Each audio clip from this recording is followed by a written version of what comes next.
Thank you, Madam Chair. Attorney General Bondi, at your confirmation hearing in January, made a clear commitment you would not politicize your position.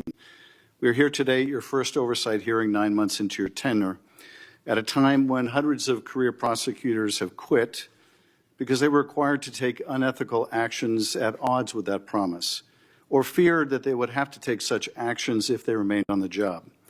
When over 1,000 former federal prosecutors have sounded the alarm about the unprecedented degree to which the powers of DOJ are being abused to go after the president's enemies. I approach this hearing with a heavy heart. As a former federal prosecutor myself, I served in a department that, whether it was under a Democratic or Republican president, would never use the office to go after the president's enemies or to hide the corruption of his friends. But today, the Justice Department has been used to cover up the possible corruption of the mayor of New York, or of a high-level administration official taking $50,000 reportedly in cash in a bag, or a child sex predator who befriended the president and some of his cabinet members. And instead of preventing partisan weaponization, your department has engaged in a brazenly political prosecution at the president's explicit direction. The department has become President Trump's personal sword and shield to go after his ever-growing list of political enemies and to protect himself, his allies, and associates. My questions therefore focus on these two themes: hiding the corrupt acts of his friends and prioritizing the political prosecution of his enemies. So let me start with the shocking allegations of bribery and pay to play. 2 weeks ago, 4 major media outlets reported that Tom Homan, the president's top deportation official working in the White House, took $50,000 in cash in a bag from undercover FBI agents in September 2024, just over a year ago.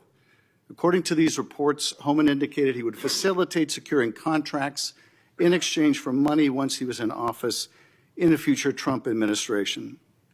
Reportedly, this exchange was caught on tape. Rather than pursue this investigation without fear or favor, the department and the FBI under your leadership or that of your predecessor before you confirmed, quietly shut it down. Once news broke, your deputy and FBI director issued a joint public statement confirming that the Trump administration closed the investigation.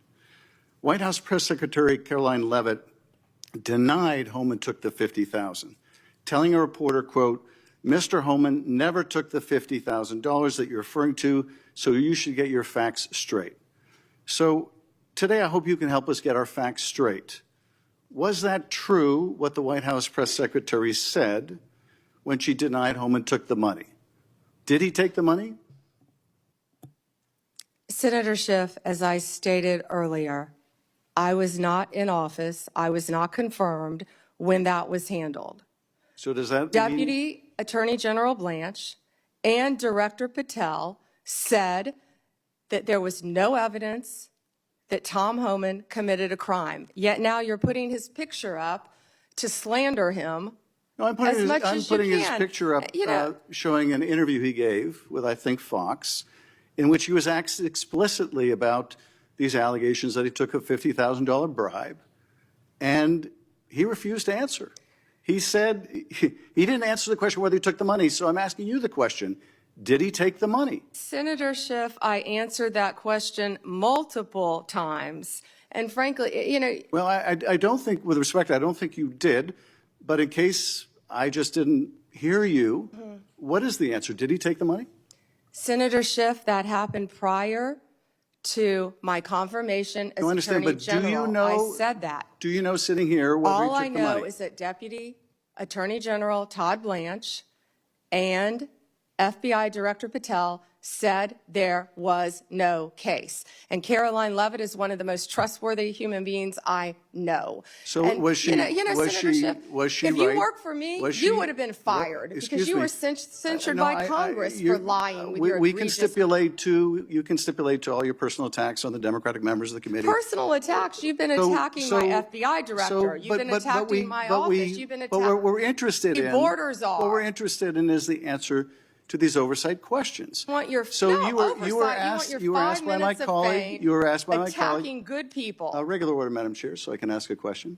You were asked by my colleague from Vermont whether you will support providing a video or audio tape, if it exists, of Mr. Holman taking $50,000 in bribe money from the FBI.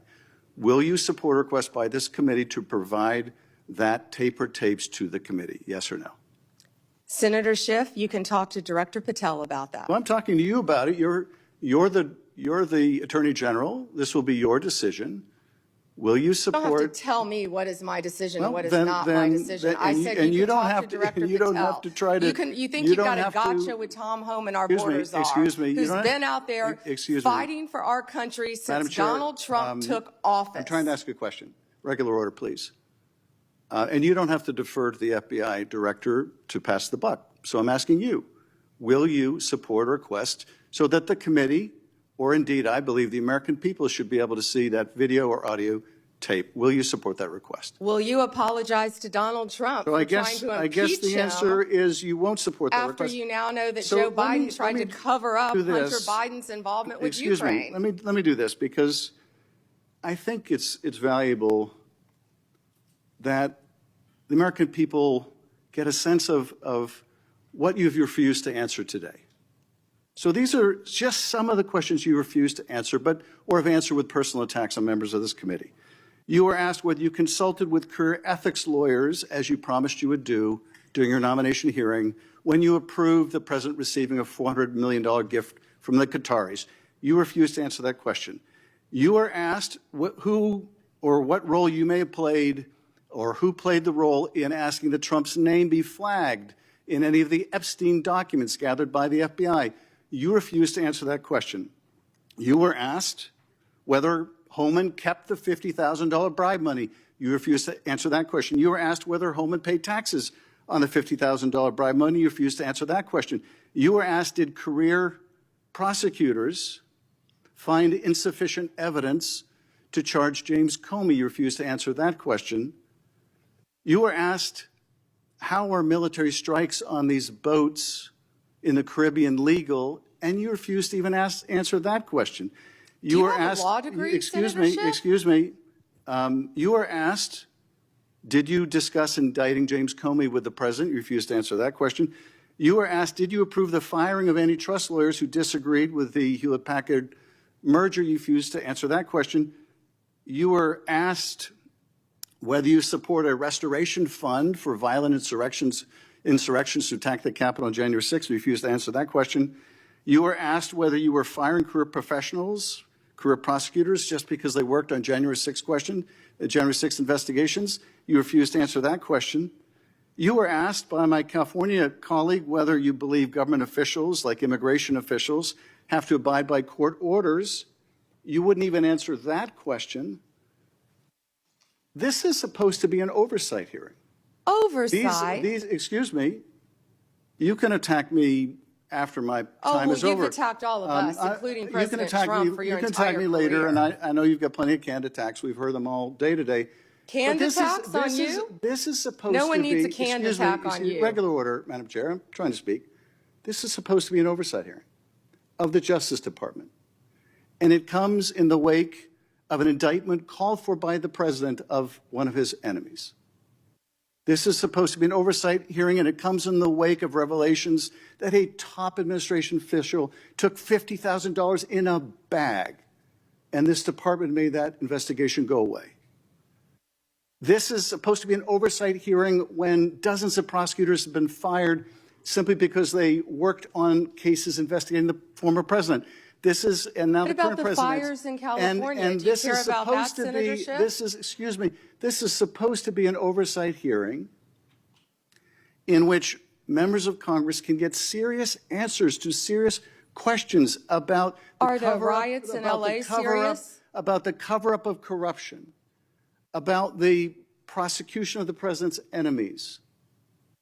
And I think you owe the president an apology. When will it be frankly, that the members of this committee on a bipartisan basis demand answers to those questions and refuse to accept Clearly you're personal, a failed lawyer refuse because to you don't accept, understand when someone can and cannot answer a question. Refuse to accept personal slander as an answer to those questions. Personal slander? With Will that, you apologize Madam Chair, to Donald I yield Trump back. for slandering him? Personal slander.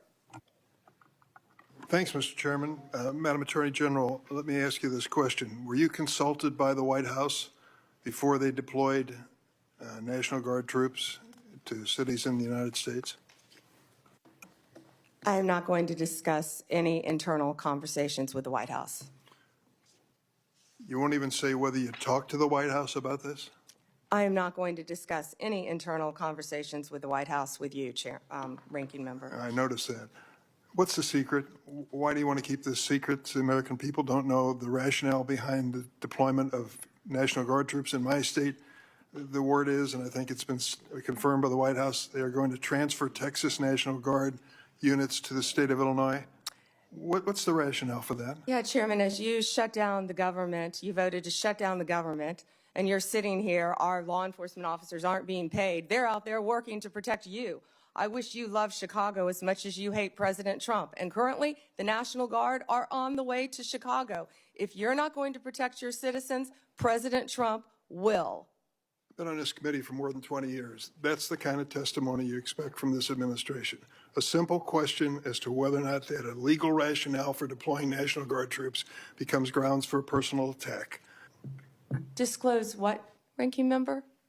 I assume there was a letter or some sort of statement from your office to the White House to advise them that you felt it was permissible?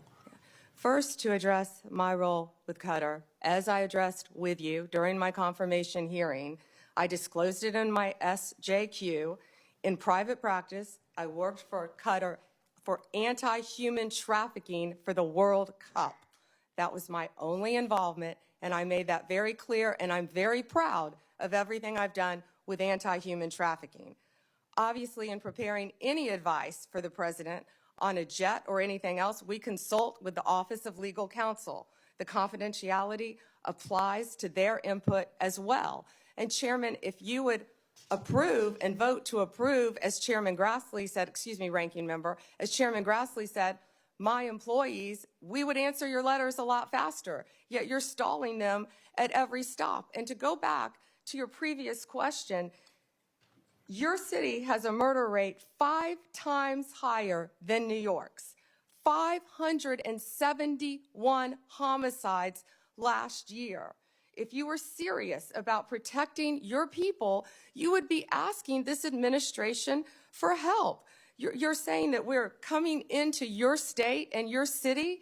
We're there to help make America safe and Illinois safe, whether or not you want to.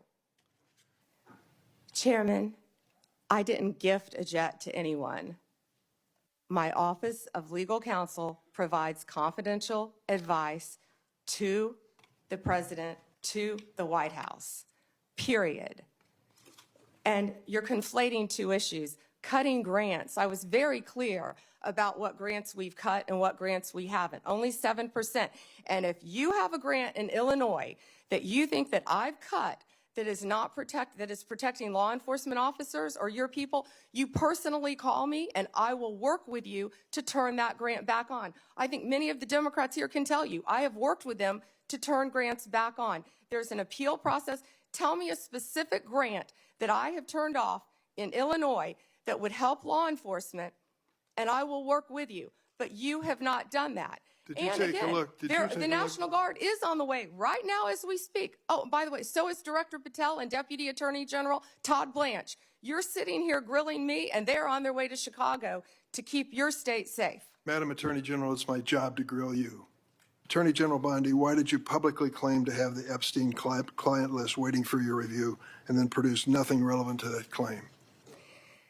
Senator Durbin, if you listen to my entire clip on that, I said I had not reviewed it yet, that it was sitting on my desk along with the JFK files, the Martin Luther King files, and I said I had not yet reviewed it. And if you see our memo on Epstein, you will see, excuse me, our memo on Epstein clearly points out that there was no client list, our July 6th memo. Going back to the Epstein files, according to another whistleblower who made a protected disclosure to my office, you pushed the FBI to review approximately 100,000 Epstein-related records on an arbitrarily short deadline in March, and the FBI was directed to flag any documents that mentioned President Trump. Nothing came of that review until July when DOJ and FBI released an unsigned memo stating, quote, "There's no incriminating client list." Why was the July 7th memo unsigned? The July 7th memo came from the FBI and the Department of Justice. Director Patel answered those questions very clear. And, you know, Senator Durbin, I find it very interesting that you refused repeated Republican requests to release the Epstein flight logs in 2023 and 2024. You fought that. Did you take money from Reid Hoffman, campaign donations, Never who was a heard. huge Epstein friend? Why did you fight for years? Why did you fight to not disclose the flight logs, Senator Durbin? I can tell you I did not refuse. One of the senators here wished to produce those logs, and I asked her to put it in writing, and she never did. Yeah, I think Senator Blackburn would quarrel with you on that. But Well, that's I will up to the quarrel two with of you as to Reid, somebody that you mentioned I never heard of. Reid Hoffman. So who gave the order to flag records related to President Trump? To flag records for President Trump? To flag any records which included his name. I'm not going to discuss anything about that with you, Senator. Eventually, you're going to have to answer for your conduct in this. And you won't do it today, but eventually you will. I yield, Mr. Chairman. Since Senator Durbin referred to me, I would really appreciate the opportunity to correct the record. Proceed. Because Senator Durbin knows I repeatedly asked for those flight logs. I brought up the subpoena. You even shut down the committee because you didn't want that, and you know I submitted that in writing, and you continue to misrepresent that, and I am not going to let that record stand.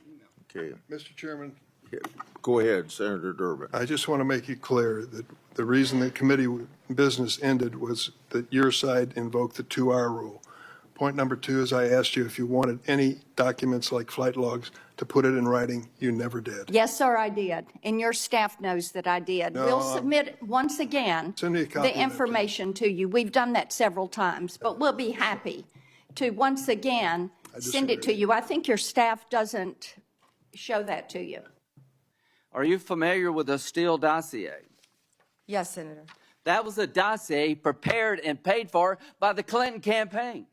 Are you aware that it was that document was used to get a warrant on 5 different occasions against Carter Page, an American citizen? Yes, Senator, and that has been Are you reported. aware of the fact in February 2017, after Trump is president, the person who gave Christopher Steele the information, the Russian guy, told the FBI the information I provided you was all bar talk, hearsay, and not reliable? Are you aware of that? Yes, Senator. Was there ever an effort by the FBI to tell the FISA court about evidence that the man who helped prepare the document retracted his statement? I can't discuss that, Senator. Should there have been? Can't discuss that. You wonder why we're looking at Comey? Give me a break. Why are we looking at Comey? Because he ran an FBI and personally knew about exculpatory information and let it slide. How in the hell can 2 FBI agents interview a man who says the document you're using against a sitting president to suggest he may be a Russian agent or Carter Page that is now no longer reliable? How does that not get to the court? Can you tell me how that doesn't get to the court? You can't, can you? I can't, Senator, and I Can can't you tell me discuss it. why my phone records, when I'm the chairman of the Judiciary Committee, were sought by the Jack Smith agents? Why did they ask to know who I called and what I was doing from January 4th to the 7th? Can you tell me that? No, Senator, and there were 8 senators in total. Do you think that was an abuse of power? Senator, I cannot discuss whether there is or is not an ongoing investigation. If I may add one thing, they also wasted $50 million on what you just described, trying to put President Trump in jail prior to the election. Mr. Whitehouse, Senator Whitehouse, you're welcome to talk to the FBI. The report to you. Can't you answer this question? Senator Whitehouse, you're welcome to discuss this with Director Patel. Did Homan keep the $50,000? As Deputy Attorney General Todd Blanche recently stated, the Okay, investigation never mind. of Mr. Never Holman mind. I can was see I'm not going to get a straight full answer from you to a very simple by question. the FBI agents and the DOJ. Do They you found know- no credible evidence of wrongdoing. You know, you're very concerned about money and people taking money, and Do you you rail know- against wait a dark second, money. wait a second, wait a Yet you second, work with dark wait a money second. groups all the time, Senator Wait a Whitehouse. second. Whether or not in that investigation they looked at whether the $50,000 payment to Mr. Homan was declared by him on his tax returns. Senator, I would be more concerned if I were you when you talk about corruption and money that when you pushed for legislation that would subsidize your wife's company. The questions here are actually pretty specific. So having you respond with completely irrelevant far-right internet talking points really is not very helpful here. I'd like, Mr. Chairman, you generally like to have us be able to get answers to know, and we'll follow up with the QFR. And to the extent Patel wants to answer, that would be great as well. What happened to the $50,000? Did Homan keep it? Did the FBI get it back? If he kept it, did he put it on his tax returns? Pretty simple questions. OPR investigation of prosecutorial misconduct by Emil Bovee, because he was also involved in that transaction. Yeah. What became of the OPR investigation of prosecutorial misconduct by Emil Bovee? Yeah, Senator Whitehouse, to correct you for one moment, that would be the Honorable Judge Emil J. Bovee III to you. Not at the time of this. He was an employee of the Department of Justice. And what became of the OPR investigation? It's all pending litigation, misconduct? Senator. I can't discuss pending litigation nor personnel matters. Treasury compiles suspicious activity reports, referred to often as SARs, that DOJ receives automatically.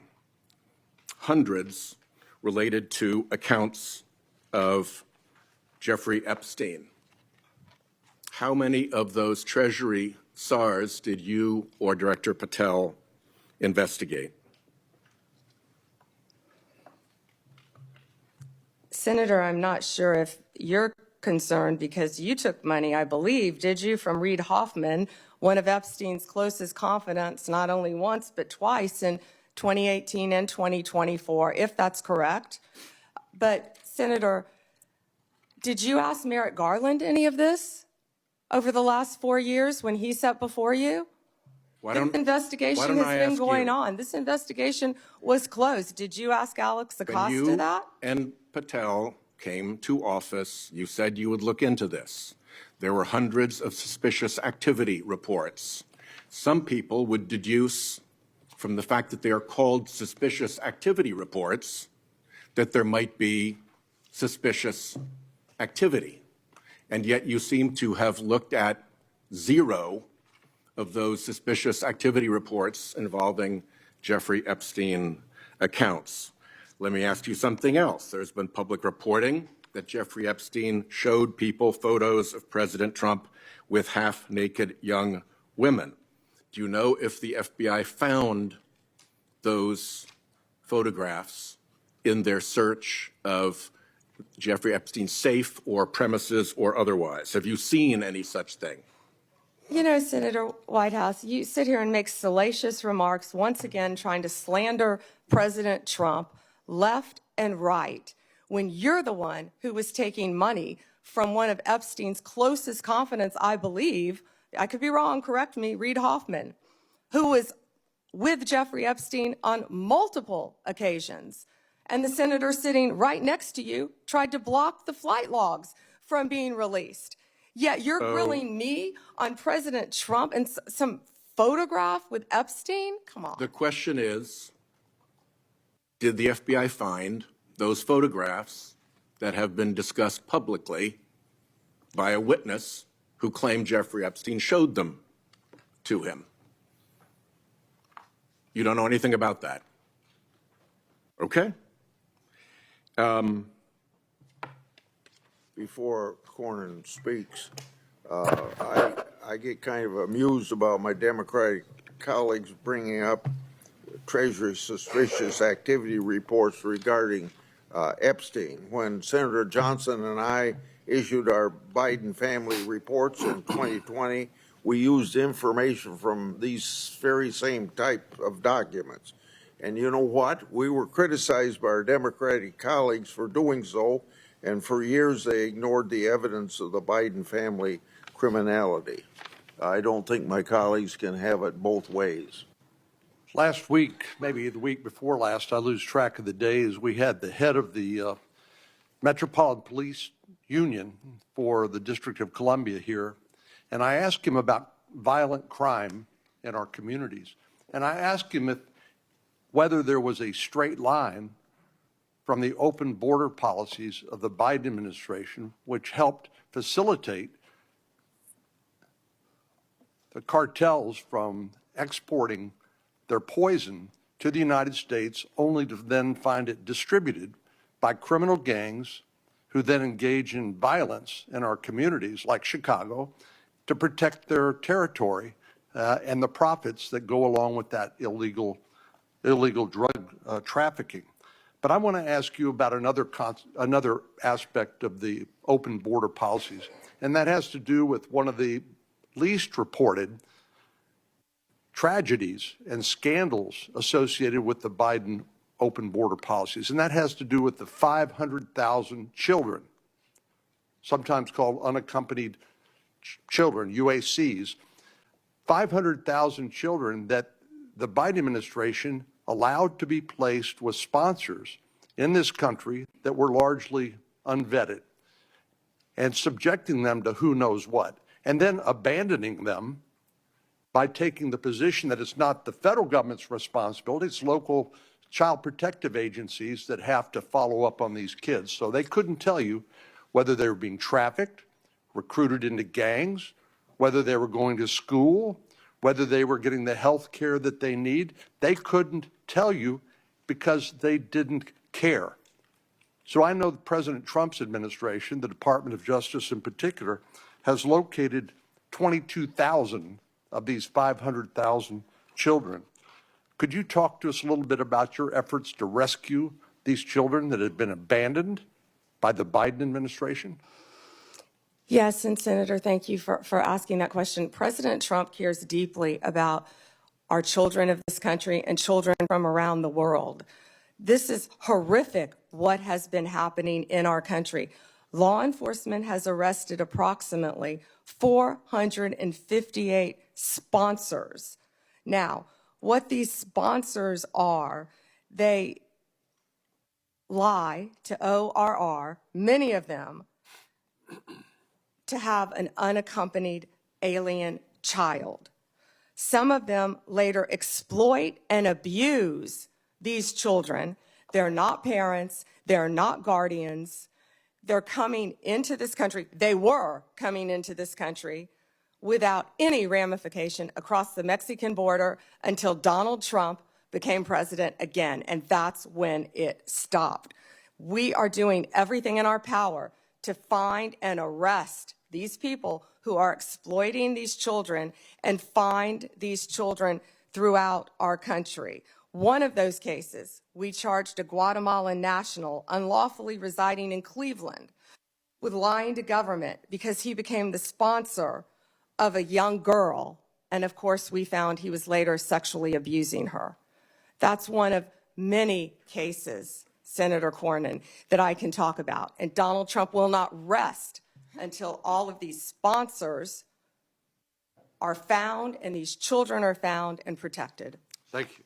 With you as Attorney General at the helm of this great department, the Department of Justice has strengthened its efforts to secure our borders against what has been an unprecedented influx of illegal immigration. It's disrupted sophisticated networks of criminals, including people who profit immensely and have profited over the last 5 years, roughly, from a massive human trafficking and drug smuggling operation.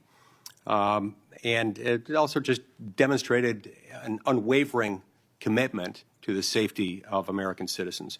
Your work has sent a clear message to criminal organizations and to criminally minded people everywhere, foreign and domestic. The rule of law in the United States will be enforced, and those who prey on the vulnerable will face especially swift and unpleasant consequences. I'd also like to commend you and FBI Director Kash Patel, Deputy Director Dan Bongino for your collaboration with state and local law enforcement in my home state of Utah in assisting with the prompt apprehension of the shooter in the tragic assassination of Charlie Kirk just a few weeks ago at Utah Valley University. Your leadership has helped reaffirm that the Department of Justice exists to preserve the rule of law, to protect the peace, the safety of the American people, and ensure that our constitutional republic endures for many generations to come. Now, due to the open border policies that we had in the previous administration, a number of individuals, a number that is unknown and unknowable, but that is estimated to be in the many millions, somewhat estimated at the low end, be in the 10 million range. Others say more like 15. Others say it's more than that. But this unknown and unknowable number of individuals came across our border illegally. And an unknown number or percentage of those people are individuals who pose significant security risks, including some who are suspected terrorists. They were all allowed to enter the United States without proper vetting, in many cases without any vetting at all. What progress have you made so far, Attorney General Bondi, in solving some of those issues related to the illegal immigration of an estimated 10, 15 million, maybe more, over the last 4 years? Senator Lee, we are working hand in hand with Kristi Noem, of course, the Director of Homeland Security. She has been doing an incredible job. All of our agencies are working in partnership with them at the direction of President Trump. He ran on the promise of making America safe and closing our borders, and that's what he did on day one.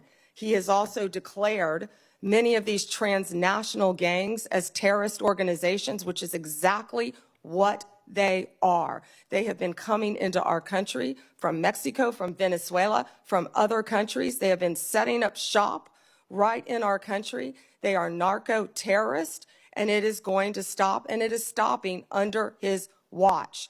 Our task forces are working hand in hand with Homeland Security.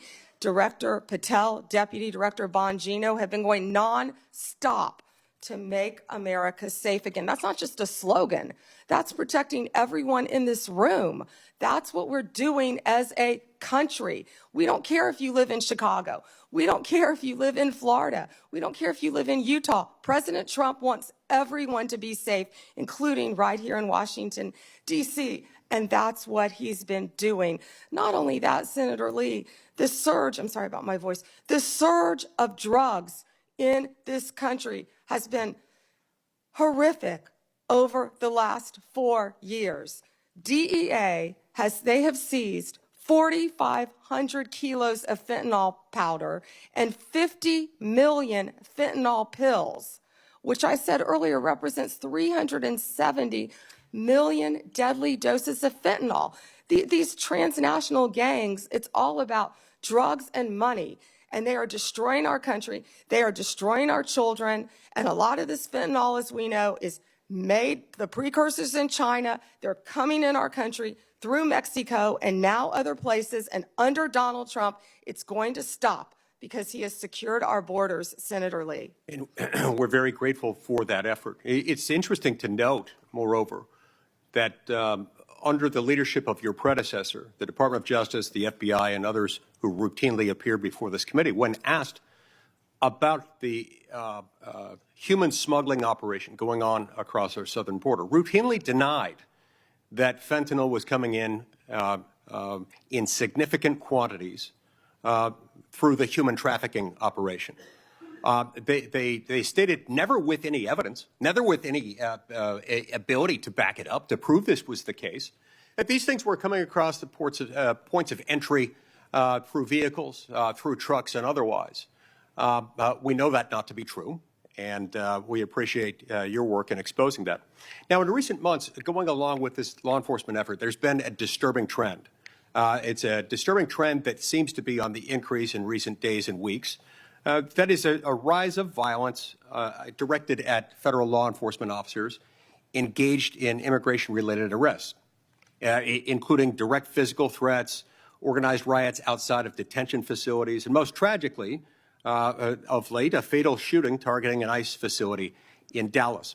Then just yesterday, it was reported that a cartel member in Chicago put a bounty, that's right, a bounty, out there offering $2,000 on information about any ICE officer and $10,000 for those who kill an ICE officer. Now, keep in mind, this information is not for kicks and giggles.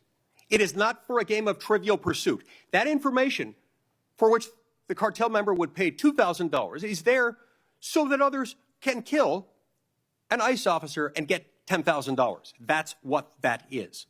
Can you discuss what protections are essential to ensuring the safety of ICE officers and their families, and why requirements to display personal information and prohibiting them from ever wearing any kind of covering would represent a totally unacceptable, indefensible risk to their public safety? Senator Lee, our federal agents have been doxxed, and many of you know what that means. It has happened to you on both sides of the aisle. Our federal agents' lives have been threatened. We spoke with Apple and Google to get the ICE Block app taken down. That was reckless and criminal in that people were posting where ICE officers lived. We worked with both Apple and Google to take that down. It's stunning, I would add here, that it took as much work as it did by you to get them to take that down. Remember, in the days following January 6th, they took down all kinds of things, including a social media app called Parler, based on very thin evidence that was later largely rebutted, suggesting that people had been manipulating Parler in order to plan the January 6th attack. That wasn't true, and they took it down. I'm glad they have taken this Block ICE app down, but it's a shame that it took as long as it did, and as much work on your part to get them to take it down. I will tell you they were cooperative, and to correct myself, it was where they were going, the jobs they were doing. And that's what's been happening, because hundreds of organized rioters, Senator Lee, are showing up where our ICE officers are. And as you know, they have fireworks, they have gas masks. You know, they don't want our officers to be protected with their identity, yet they're wearing gas masks, they're wearing goggles. And they're So it's okay ramming for them to be safe. It's okay for Antifa to be safe. It's okay for those doing the bidding of international violent drug cartels to be safe. But heaven forbid our ICE officers should be safe. Just this week, a left-wing Biden-appointed judge sentenced this attempted murderer, this attempted assassin, to just 8 years. The Department of Justice asked for 30 years. That's right. And that judge downward departed by 22 years. Why? Because this left-wing judge said that the attempted murderer was transgender.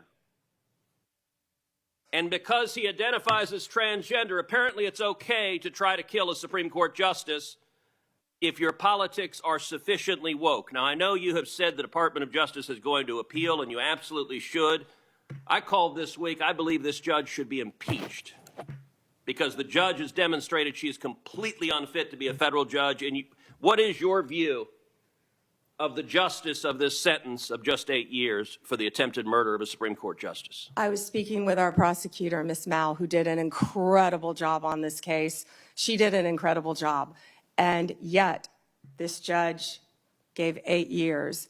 And the judge also would not refer to the defendant by his biological name, referred to him by the pronouns, and was concerned about the treatment that this individual would get regarding a sex change while in prison, and we are appealing that sentence. I immediately said we are appealing that sentence. Well, we all know that hundreds of career prosecutors have left the DOJ, and literally hundreds were told. And Yeah, you know, Senator, you've are you lost. The familiar with the one DOJ that threw a has sandwich lost- at an ICE officer? Are you a Homeland Security officer? Here is the Are you familiar reason. with the one who went out on her lunch break and was Ms. Bondi, making obscene gestures? Would you say that DOJ losing these career prosecutors and the thousands of hours of experience they have prosecuting criminals, that is not a reassuring situation? Senator, many employees took the fork in the road and resigned. DOJ is hiring committed prosecutors who will actually come into the office and work not work remotely and think we all prosecute know that- violent criminals around the country and terrorists. And I am very proud you of the fire- work all of our prosecutors I'm running out are of doing. time, so I think you should stop with your continuous interruptions, in my opinion. But if you're on the wrong side of this president, you will face the wrath of DOJ, no matter what the facts, law, or justice support. James Comey is indicted days after the president's social media directive. Experienced career prosecutors are fired just because they were assigned to work on January 6 cases. Blue states are sued to get highly sensitive private voter data, whereas red states are left alone. The double standard is clear, and the American people are waking up to the corruption and favoritism and the lawlessness at the DOJ. Thank you, Mr. Chairman. May I respond, Chairman? Yes. May I respond? Yes, you may respond. Then Senator Kennedy. Thank you. The double standard is crystal clear, Senator Hirono, crystal clear, because you didn't complain for 4 years when President Trump was being targeted by Jack Smith, by the last Justice Department. But the American people spoke loud and clear when they overwhelmingly elected him. The two-tier system of justice is over. So my first question, Attorney General Bondi, is a simple yes-no question. Do you believe that government officials like Gregor Bovino are obligated to follow applicable court orders, whether they agree with them or not, yes or no? First, Senator Padilla, you have gone on for over 5 minutes, and I wish that you loved your state of California as much as you hate President Trump. We'd be in really good shape then, because violent crime in California is currently 35% higher than the national average. Property crime in California is 18% higher than the national average. That should be something that we should be talking about and working together on, yet we're not. And no, this is important. You're talking about all of my agencies, and I want to let you know what DEA has been doing, and they are working hand in hand with I Homeland appreciate Security. that. And I'm going No, to be you asking can't go some on for questions 5 for minutes the and record criticize my as agents well. who are out working asked a simple without yes pay or no right question. now because you voted Mr. to Chairman. shut down the government. Mr. They're out Chairman. there working without pay. Mr. Chairman, I asked a simple yes or no question. Attorney General Bondi DEA, is refusing 4,500 to respond. kilos So let of me move on to fentanyl the and next 50 million topic. fentanyl pills Because off the streets. while under your watch, your FBI, prosecutors 23,000 Mr. Chairman, violent criminals. U.S. Marshals, Mr. Chairman, order, please. 51,000 fugitives. I'm not getting an answer to my question. I'm trying to move on to the next question or the next topic. Mr. Chairman, order, please. Thank you. Whose decision was it to end this investigation? I have answered that question multiple times, yet you didn't have the courtesy to be sitting in here for the hearing. I'm not going to answer it again.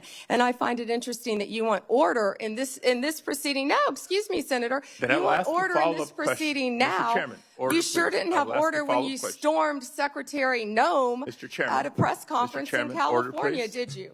I will ask a follow-up question. Would you commit to either releasing the tape or at least making it available for members of this committee to review, yes or no? Senator, you have not been sitting in here this entire hearing. I've answered the question, and I also want to tell you that our ATF agents have seized 25,000 illegal firearms. So we will try again and move on to a different In your topic. home state, we are prosecuting Chairman, illegal order, aliens please. who have raped Mr. and Chairman, murdered young order, girls. please. Thank you. So when I haven't been in this hearing, I've been watching from my office, monitoring the entire hearing, just so everybody is aware. Attorney General Bondi, you are the Attorney General of the United States. Director Patel reports to you. Do you believe he's doing a good job, yes or no? I believe Director Patel is doing a great job. You know where he is right now, Senator Padilla? Right now, heard- you asked me a question. Yes, Director I know Patel where he right is, now and I know is where in he's headed Chicago, because you said it Senator earlier Durbin, in the hearing. fighting to keep You've said it Chicago earlier in the safe. hearing, and yes, I have been paying You attention. know, you want order in here Chairman. now, yet you stormed the Director of Homeland Security, Kristi Noem. You sure didn't have order that day, did you, Senator? Attorney General, you are under oath. I did not storm the secretary, the video. Oh, that was makes on very video. That clear. video has been released, I believe, very publicly. Mr. Chairman. I have to say, I'm struck by the degree of the cognitive dissonance that I hear on the other side. It really is. I mean, I'm used to sort of the political debates and arguing in court and all those sorts of things. But to hear the other side of the dais talk about weaponization is truly shocking, given what we know now. And I thought what I might do is just tell a story. And these are 100% facts. Hillary Clinton, concerned about her email scandal, works with a Soros organization to cook up this Russiagate nonsense. They feed it to the intelligence agencies. And they spy, under Barack Obama's presidency, they spy on the political opponent, the Republican, running against Hillary Clinton. He gets elected. They continue the operation, and they launder this intelligence into stuff that was meant to, by the FBI and the CIA, to sideline a presidency of a duly elected president of the United States of America, to sideline him. And that continued. You heard even some people on this committee further that nonsense for 4 years. And then the FBI is involved with pre-bunking the Hunter Biden laptop story because they didn't want him to get elected again. So they pre-bunked the Hunter Biden laptop story. The American people should have been allowed to make their own judgments from that. They weren't, because the FBI called it a Russian hack and leak operation. They were meeting with social media companies every month and every week, telling them that the laptop that they knew, that they had verified in November of 2019, they knew was real and knew was his, said it was Russian disinformation. We've heard that before. And then, after Joe Biden comes in, 3 days in, they start a censorship campaign against the country, anybody who's a conservative. And now we also know that the FBI was weaponized in this Arctic frost investigation that tapped the phones of sitting U.S. senators. And also, the Republican Attorneys General Association, so let's pull in 2 more U.S. senators, Ashley Moody and myself, who were on the executive committee at that time.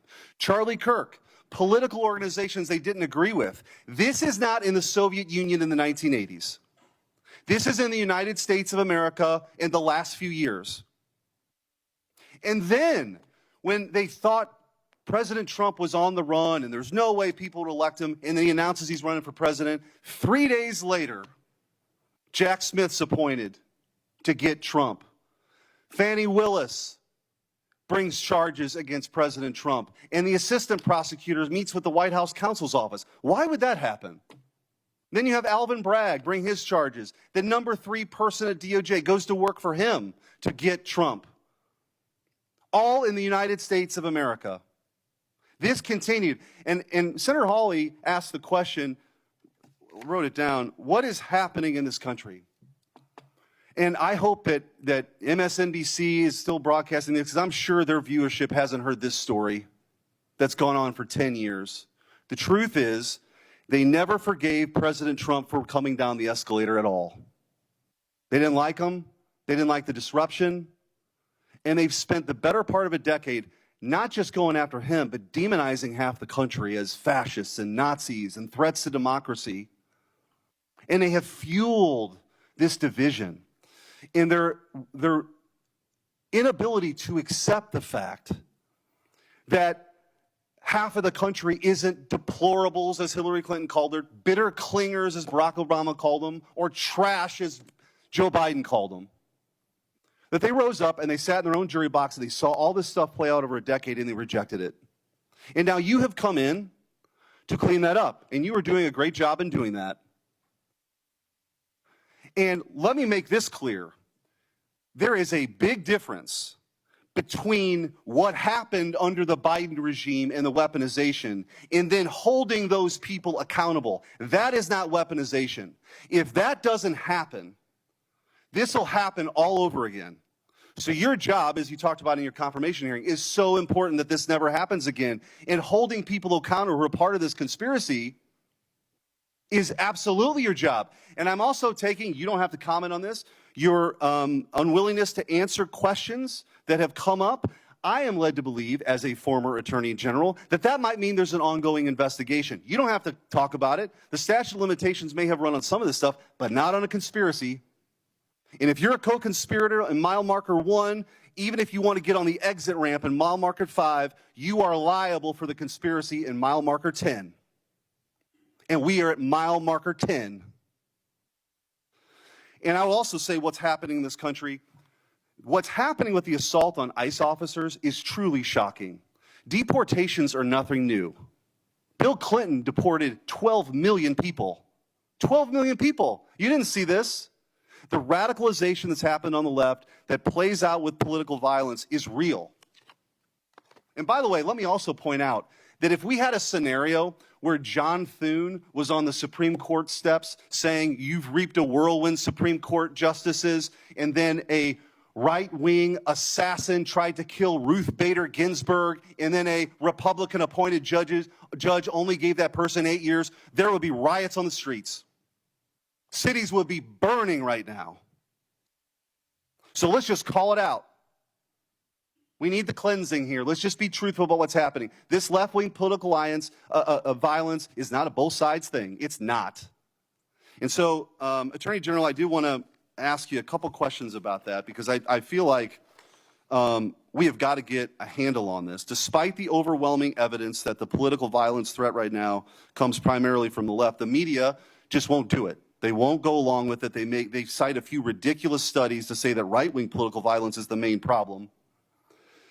For example, one of those studies was written by an Antifa-affiliated professor, and others count classes on prison gang, and the others count classes on prison gang violence as right-wing political violence, but refuse to count anything from the 2020 Summer of Love. Antifa attacks, like the ones that set off the explosive outside Michael Knowles' campus speech. We need good data. We need good data here. Will you commit to having the Department of Justice and the FBI research and release a public report on left-wing political violence? Yes, Senator Schmidt. Thank you. I also want to, after Antifa has laid siege on federal buildings and officers in Portland during the 2020 riots, your predecessor, Merrick Garland, dropped virtually all the cases against these defendants. You recently issued a new charging memo instructing federal prosecutors to aggressively pursue Antifa and other radical leftists wreaking havoc on our cities. What can you do to ensure that the various U.S. attorneys' offices follow through on your instructions? Hopefully we will have our U.S. attorneys confirmed soon. They've been held up. Now our government is in a shutdown. Yet our prosecutors are still working. Getting all of our U.S. attorneys confirmed would be a huge step forward, Senator Schmidt. But yes, our attorneys throughout this country will be focusing on that. And I want to thank you, too. So I talked to you during your confirmation hearing and also with Kash Patel of sort of, you've talked about your two pillars, which is to end the weaponization and to get back to actually crime fighting. God bless. Like, that is something that the American people support, despite what you hear from the other side of the dais today. And in those conversations, we talked about you and Kash Patel getting field agents out in the field and doing the work of law enforcement. I said, I've got just the place for you, St. Louis. And St. Louis has now received the largest per capita infusion of permanent FBI agents anywhere in the country, and they're working hand in hand with local law enforcement. That's what happens when you have state leaders work with federal partners to crack down on something I hope we could all agree is a scourge for our communities, which is violent crime. But that is not, J.B. Pritzker, I guess he wants his moment. These Portland people want their moment of defying Trump. It's crazy to me. We should all be unified in this effort of making sure our laws are enforced and taking on violent crime. But I will say, in closing with this, because you referenced the shutdown, it's the same motivation. The same thing that motivates J.B. Pritzker to stand in front of the podium and defy Trump is the same motivation I hear from my Democrat colleagues now in this shutdown. It's not about anything other than the fact, and this is a clean CR. This is what they have lectured us on making sure we do 13 times in the last 4 years. This is about appeasing an increasingly radical base to prove that they're willing to stand up to President Trump. And I don't know how we get through all this unless there's a real reckoning on the other side about that reality. But in the meantime, I'm glad you're doing what your job is, which is to be the chief law enforcement officer of this country, focusing on violent crime and keeping our communities safe. I don't understand why we don't have a separate hearing. I find this breathtaking. Yeah.